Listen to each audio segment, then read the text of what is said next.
ঘূর্ণিঝড় মন্থা এখন আর ঘূর্ণিঝড় নয়, তবে তার শেষ ঝাপটা নাজেহাল করে তুলেছে গোটা রাজ্যকে।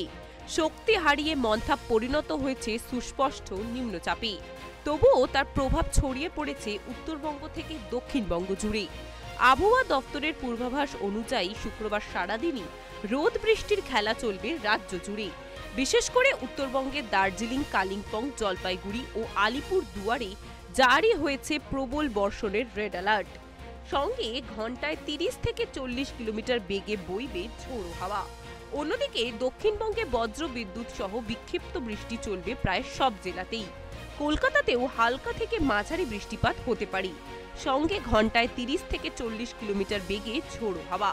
ভারী বৃষ্টির সম্ভাবনা রয়েছে বীরভূম ও মুর্শিদাবাদের কিছু অংশে।